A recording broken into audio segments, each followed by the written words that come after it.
everyone. Happy Thursday. I'm here to share with you a Bible lesson on our Unraveled theme. Today, we are going to be studying 2 Samuel chapter 3, verse 7, and then chapter 21, 1 through 14. 2 Samuel chapter 3, verse 7, and then chapter 21, 1 through 14.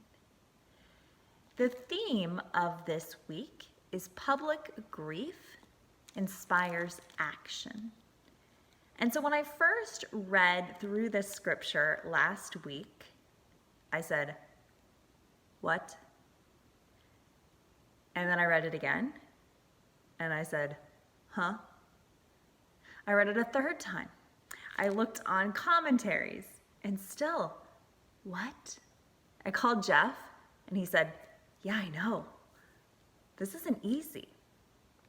And so we decided to go ahead with this because it's not meant to be easy. This wasn't a passage that either one of us had ever heard or was familiar about.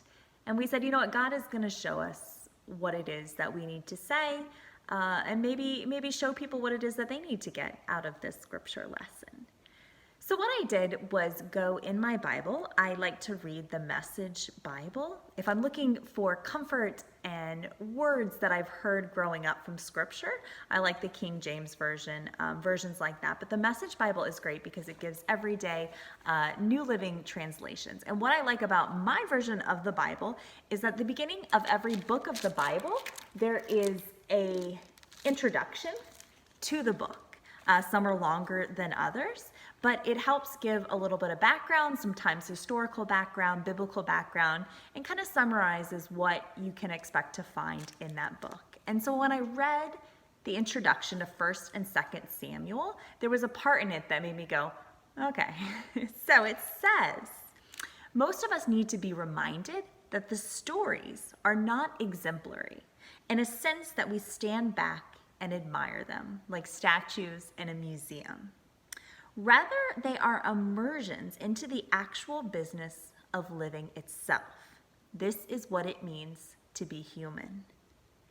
Reading and praying our way through these pages, we get it. We realize what it means to be a woman, a man, mostly has to do with God.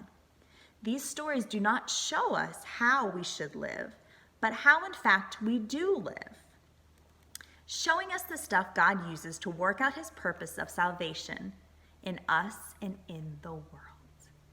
I tell you, these two 2 Samuel chapters, it's better than reality television here, but this is real life. And so that's it. I think it's important that we realize that, what did Jeff say last week? That Abraham and Sarah were faithful sinners. We are all human. And what I think God is showing me through this, when we talk about grief, there is no time in life when you feel more unraveled than when someone you love is sick, dying, or passed away. The world just seems to stop. And what happens after that? What is the action? Sometimes it's not good. Sometimes it's amazing. But there's always something that happens after. Maybe we think about our lives a little more. We think about that dash between the birth and our time of passing, what we're doing with our lives. My mom this week reminded me when I was kind of complaining a little bit about this time that we have at home, and she said it reminds me of when we were waiting for Tiffany's surgery.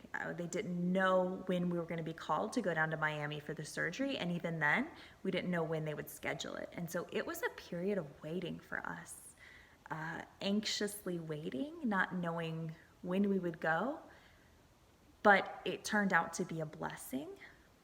And I share this story with you today. A lot of you know this story, and I'll tell you why after I share it. But when I was 21, my sister was 14.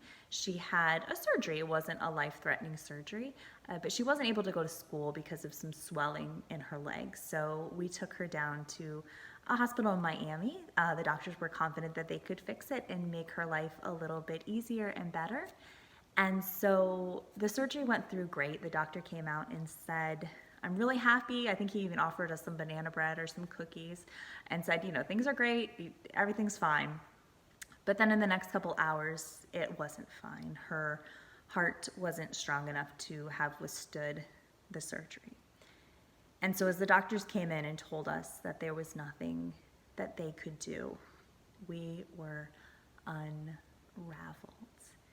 I remember praying all night long, calling prayer chains and everything, just what is it that we can do?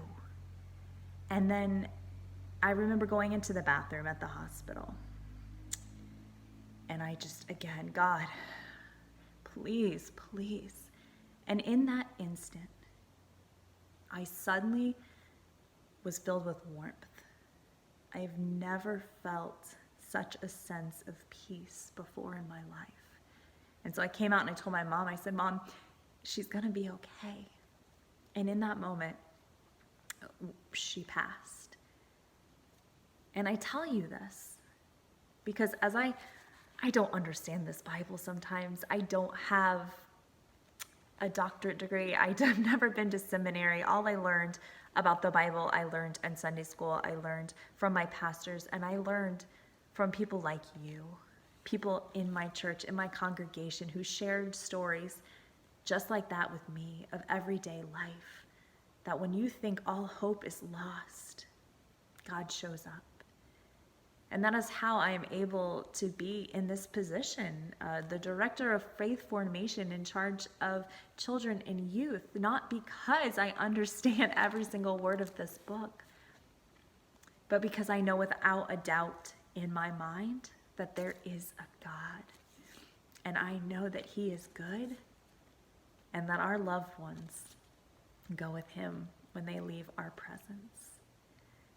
And so as we look at this week, I encourage you to think about times of grieving, times of unraveling through grief.